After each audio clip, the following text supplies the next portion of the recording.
बंधु माने आजिर एही कार्यक्रम को आपण मानकु स्वागत। आजिर एही कार्यक्रमटी कन्या राशि व्यक्तिविशेष मानक पई बहुत गुरुत्वपूर्ण अटे, बहुत ही खास अटे। कारण आगामी 10 दिन मध्य आपणक जीवन में 5टी गुरुत्वपूर्ण बड़ घटना घटिबाकु जाउछि। एही समय को हालुका भाବରେ नियंतु नाही, कारण ग्रह मानकर परिवर्तनशील गति आपणकर सुप्त भाग्य को जागृत करने जाउछि। निकट भविष्यत रे गोटे छोट भूल आपणक आखिरे लुह आनी पारे, तथापि आपणक कुंडली रे गुरु शुक्र एवं बुधंकर संयोग संकेत दिए जे आपणकर 5टी बड़ स्वप्न सत हेबाकु स्थिर होइछि। किछि भी सेमानकु रोकी पारिबो नाही। तेनु नक्षत्र माने कोन भविष्यवाणी करती, आपण कोन सतर्कता अवलंबन करिबा उचित। तो कन्या राशि व्यक्ति विशेष माने एही वीडियो रे मु आगामी 10 दिन पई आपणकु पूर्वानुमान प्रकाश करिबा पई जाउछि। वर्तमान आपणकर मन अस्थिर रहुछि, आपण कोनोसी जिनिस रे ध्यान देई पारु नाहंती। आपण बंधु एवं अपरिचित व्यक्ति मध्यरे पार्थक्य करिबाकु संघर्ष करूछंती। जेतेबेले आपणक निकटतर किछि लोक आपणकर विश्वास को विश्वासघात करुथिले, किछि बाहर लोक आपणक जीवन रे क्रमशः गुरुत्वपूर्ण होई जाउथिले। तथापि कहा जाए जे दुखर प्रत्येक समय शेष रे समाप्त हुए एवं सेही मुहूर्त वर्तमान आसी जाइछि। एही 10 दिन रे आपण आपणक जीवन को पछकु रखिथिबा स्थिरतारु मुक्ति पाइबे। आपण माने नूतन वर्ष आरंभ हेबा परठारु आपणक जीवन फसी रहिथिबा बळी अनुभव करूछंती। आपण मुक्त होई पारु नाहंती, कारण राहु एवं केतुंकर स्थिति आपणको एक जालरू बाहरी आसीबाको बाधा देउछि। आपण मानसिक चापरे जर्जरित एपरि एक संपर्क किंबा चाकरी रे आपण फसी रहिछंती, जहा प्रतिदिन आपणको चिंता एवं उत्तेजना आनी देउछि। आपण प्रत्येक मोडरे अपमानित अनुभव करिछंती।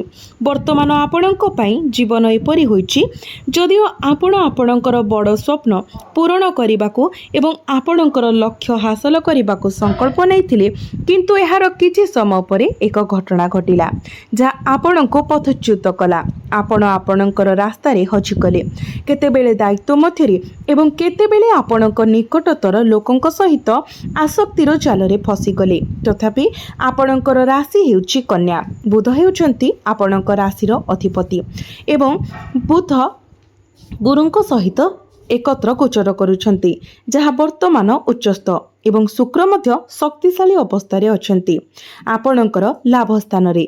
जेतेबेले एही स्थान रे संयोग घटुची, तो आपणक जीवन को दर्शाउथुबा मंथर गति शेष रे समाप्त हेबाकु जाउची। टंका द्रुत गति रे प्रवाहित हेबा आरंभ हेबो एवं अटकी रहितिबा कार्य गुड़िक आगको बढ़िबा आरंभ हेबो।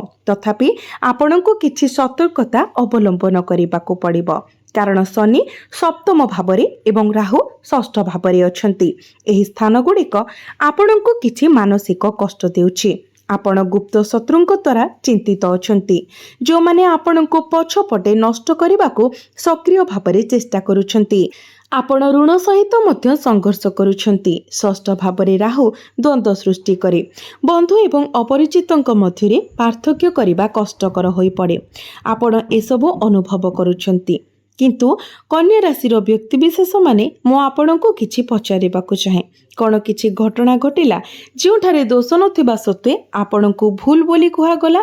आपणको चारि पाखरे प्रतारणार एक जाल बुणा जाइथिला एवं आपणको निज प्रियजनक द्वारा मध्य यह बाहर लोक नथिले, यह आपणक निकटतर लोक माने थिले, जो माने यहाको संगठित करिथिले एवं जेतेबेले आपण निर्दोष थिले सेतेबेले आपणको दोषी बोली कुहा जाइथिला। एपरि परिस्थिति सृष्टि होइथिला जहाँ आपणको निजको प्रश्न करिबाको बाध्य करिथिला। भाबिथिला जे हुए तो आपण भूल थिले, जदि दोष आपणकर थिला, जदि आपण समस्तक भावना को आघात देइथिले किंबा भूल भावरे काम करिथिले, आपण निजको दोष देबा आरंभ करिथिले। जदि यह आपणक सहित घटिछि तो कमेंट बॉक्स रे निश्चय जणांतु। बंधु माने राहु आपणकर षष्ठ भावरे एवं केतु आपणकर द्वादश भावरे एवं मंगल शनि मध्य एकत्र थिले तो वर्षर आरंभ रे एही ग्रह गोचर सूचाई दिए जेपरी घटना घटिथिला जेतेबेले आपणको हार मानिबाको पड़िला जेतेबेले आपणको शक्तिशाली रहिबाको आवश्यक थिला सेतेबेले आपण दुर्बल होई गले एवं जो परिस्थिति रे आपण उच्च एवं गर्वी भावरे ठिया हेबा उचित थिला आपण भयभीत भावरे कार्य कले आपणको सहित एहा घटिला आपण एपरी काहेकि कले मते कहंतु जेतेबेले शनि सप्तम भावरे थांती एवं राशिर अधिपति एक दृढ़ स्थिति रे थांती आपण कहा सामने रे नतमस्तक हेबा उचित नुहे संपूर्ण भावरे कहा सामने रे भी नुहे आपण को निजर मूल्य वृद्धि करिबा एवं निजको सम्मान करिबा आवश्यक तेणु आगामी 10 दिन रे आपणकर आत्ममूल्य वृद्धि करिबा एवं निजको मूल्यवान करिबा उपरे ध्यान दियंतु केबे भी आपणकर निजर मूल्य को कम मने करंतु नाही यह मने रखंतु एही 10 दिन मध्यरे जे कोनसी कन्या राशिर छात व्यक्ति विशेष माने जो माने प्रकृत रे निजको मूल्य दियंती से माने सेमानकर राशिर अधिपति को प्रचुर धन एवं समृद्धि प्रदान करुथबार देखिबे कारण राशिर अधिपति वर्तमान शुक्रंक सहित दृढ़ भावरे अवस्थित एवं गुरुंक द्वारा सशक्त एगुड़िक आपणक पई उत्कृष्ट संकेत यह व्यतीत सचेतन रुहंतु जे आगामी समय मिश्रित फलाफल आनिब खुशीर मुहूर्त रहिब किंतु आपण किछि प्रतिकूल परिस्थितिर मध्य सम्मुखीन होई पारंती तथापि जदि आपण सतर्कता अवलंबन करती तेबे एही समय 7टी भविष्यत पीढ़ीर जीवन को परिवर्तन करिवार शक्ति रखे आपणकर एक निष्पत्ति 7 पीढ़ीर भाग्य गठन करिपारे बड़ दाबी न करी मु केवल एतिकी कहिबी जदि आपण जीवन रे एपरि एक समस्यार सम्मुखीन हेउछंती जहाको आपण बारंबार प्रयास करिबा सत्ते दूर करि पारिबे नाही तेबे आपणको आपणकर राशिफल विश्लेषण करिबा उचित बुध वर्तमान उच्चस्थ अछंती गुरु एवं शुक्रंक सहित गोचर करुछंती विशेष करी कर्कट राशि रे जहाँ आपणकर लाभ एवं आयर भाव को प्रतिनिधित्व करे तेणु आपण जो समस्यार सम्मुखीन हेउथिले टंका आसु नाही धन अटकी जाउछि धन कईच गति रे प्रवेश करुछि किंबा फलाफल न देखि अपार प्रयास करुछंती ताहा शेष हेबाकु जाउछि आपण खूब शीघ्र एही समस्यारु मुक्त हेबा पई जाउछंती बुध आय भावरे गोचर करुथबारु एबे टंका प्रवाह आरंभ हेब आपणकर आर्थिक स्थिति मजबूत हेब आपणकर काम एवं व्यवसाय उपरे आपणको ध्यान देबाको पड़िबो रोजगार वृद्धि करिबा उपरे ध्यान देबाको पड़िबो सफलता पई अधिक भोक विशेष करी आर्थिक विकास पई भोक पालन करिबाको चेष्टा करंतु जहा द्वारा टंकार प्रवाह रे यथेष्ट उन्नति हेब किछि लोक बहुत कम रे मध्य संतुष्ट थांती जेतेबेले कि अल्परे संतुष्ट रहिबा भल कथा किंतु आपण माने प्रायतः एपरि होई थांती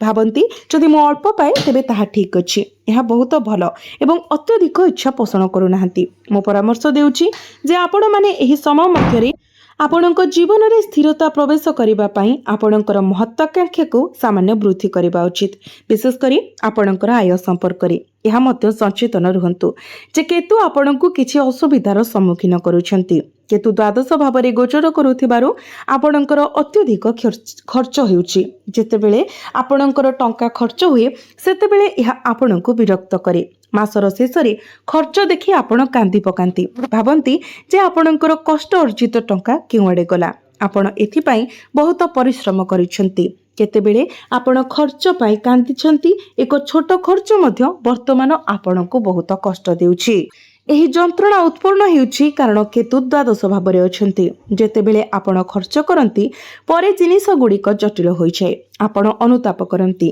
इच्छा करंती जे आपण सेठारे टंका खर्च करि नथांती जदि एहा आपणक सहित घटुछि तेबे कमेंट बॉक्स रे जणांतु यह व्यतीत शनि सप्तम भावरे गोचर करुछंती रेवती नक्षत्र देई गति करुछंती तो आगामी 10 दिन आपणक जीवन साथी सहित सभ्य भावरे जोगाजोग करंतु सेमानकु सम्मान करंतु एवं जुक्ति तर्क ठारू दूरे रुहंतु मने रखंतु आपणको आपणकर जीवनर सेही दिग को मूल्य देबा उचित तेणु आपण चाकरी किंबा व्यवसाय माध्यम रोजगार करंतु कि नाही आपणकर आयर सेही उत्स को प्रशंसा एवं सम्मान करबा आवश्यक यह प्रति सम्मान बजाय रखंतु निश्चित करंतु जे आपण सेही जिनिस को मूल्य देउछंती जहां आपणकर परिवार एवं जीविका को बजाय रखे यह सहित मंगल आपणकर भाग्य भापरे गोचर करुछंती जेहेतु नवम भाव आपणकर भाग्य भाव तो मंगल आपणकर भाग्य को शक्ति प्रदान करुछंती। मंगल बहुत दिन धरी सुप्त थिबा भाग्य को शक्तिशाली एवं जागृत करने को जाउछंती, जहा फलरे आपणकर अटकी रहितिबा कार्यगुड़िक एबे आगको बढ़िबो। भाग्य दृष्टिरू यह आपणक पई एक उत्तम समय, किंतु मने रखंतु जे आपणक पितांक सहित किछि जुक्ति तर्क एवं वाद विवाद होई पारे, कारण सूर्य मध्य एठारे गोचर करूछंती। जेहेतु सूर्य दशम भावरे अछंती तेणु संयमता अवलंबन करबाको चेष्टा करंतु। हठात निष्पत्ति नेबा किंबा तरबरिया भावरे कार्य करबा ठारू दूरे रुहंतु। एही 10 दिनर सर्वाधिक उपयोग करबा पई आपणको किछि सतर्कता एवं प्रतिकार करबा उचित। तो आज मु आपणको एक तिक्त सत्य कहिबाको जाउछि। आपण लोक मानकु साहाय्य करिसेंती, किंतु सेमाने आपणको निरंतर भावरे तळको आनिबा पई चेष्टा करिसेंती। जेतेबेले सेमानंको आपणकर आवश्यकता थिला आपण सर्वदा आगको बढ़िबाको प्रस्तुत थिले, तथापि जेतेबेले आपण एक छोट भूल कले सेमाने आपणको भूल बोली दर्शाई देले। आपण करिथिबा 100 भल कामको सेमाने संपूर्ण भूली गले एवं एही लोक माने किए? सेमाने आपणकर निजर निकटतर लोक। प्रायतः देखा जाए जे कन्या राशि व्यक्ति विशेष मानक उपरे दायित्वर भार प्रियजन को पाखरे रखिबार प्रयास एवं एकपाखिया प्रयासर बोझ तले चापी होइछन्ति। आपण प्रायतः अत्यधिक चाप सह्य करती, एही चिंतारे जे सेही व्यक्ति मो सहित काहेकि कथा हेउनांती, सेमाने मो उपरे काहेकि विरक्त। तथापि आपणक सहित जड़ित लोक माने आपणक विषय सेतिकी चिंता करती नाही जेते आपण सेमानक विषय भाबुछंती। किंतु वर्तमान एबे आपण निज उपरे ध्यान देबार समय आसीछि। आगामी 10 दिन पई शुक्र एक दृढ़ स्थिति रे अछंती। शुक्र हेउछंती आपणक राशिर शासक ग्रहक सहित समान अछंती। जेतेबेले आपण निजको विरक्त करूछंती किंबा निजको मूल्य देउनांती, सेतेबेले शुक्र याको संपूर्ण भाबरे नापसंद करंती। आपण निजको सम्मान देबा उचित। भूल न थाई मध्य अन्य मानक पाखरे नअंतु नाही। जेतेबेले आपणको केही भल पाती तो आपण सेमानंको भल पाइबा दियंतु, किंतु जेतेबेले आपणको केही सम्मान देउनांती तो सेठारे आपण ओहरी आसंतु। एबे आसंतु जानिबा किछि प्रतिकार विषय, जो प्रतिकार गुड़िक करिबा द्वारा जहाँ सब अशुभत्व रहुछि से गुड़िक खंडन होइजिबो एवं आपणको अधिक मात्रा रे शुभ फल प्राप्ति हेबो। तो बंधु माने प्रतिकार विषय वर्तमान गुरु शुक्र एवं बुध एकत्र अछंती, जेतेबेले कि मंगल आपणकर भाग्य भावरे अछंती। तेणु आपण प्रत्येक दिन हनुमान चालीसा पाठ करंतु। प्रत्येक मंगलवार दिन हनुमान मंदिर परिदर्शन करंतु। भगवान हनुमान को 2टी लवंग 2टी गुजराती एवं गोटे गुआ रखी एक पान पत्र अर्पण करंतु। यह सहित जदि आपणकर साधन अछि तेबे भगवान हनुमान को सिंदूर एवं तेलर मिश्रण अर्पण करंतु। गुरु शुक्र एवं बुधंकर संयोग अनुकूल स्थिति रे थिबारु जेतेबेले आपण काम पई किंबा रोजगार पई बाहर को जाउछंती सेतेबेले रूपार कोनोसी जिनिस निज पाखरे रखंतु। रूपा चेन किंबा रूपा मुदी निज शरीर रे धारण करंतु। आपणको अधिक मात्रा रे शुभ फल प्राप्ति हेबो।